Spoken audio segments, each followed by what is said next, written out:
All right, it's time for a new upgrade. These folding steps have got to go. We get so annoyed every time we get to a campsite and have to set up these yellow legs that pinch my fingers every time and take so long. A few moments later. Even after all that time, it's still not sitting level, so it's time to go. Step above Generation 2 MORryde Steps, here we come, and the storage box that goes along with it, because who could say no to more storage in your RV?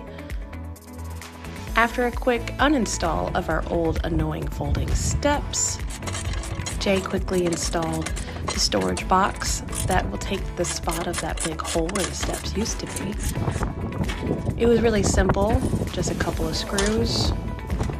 Then he installed the new steps, tested out the door, folded them down, and it was so great to see him walk on those steps and the RV does not shake, doesn't even move. 42 minutes from uninstall to reinstall. If you need more adventures and less worries, give us a call.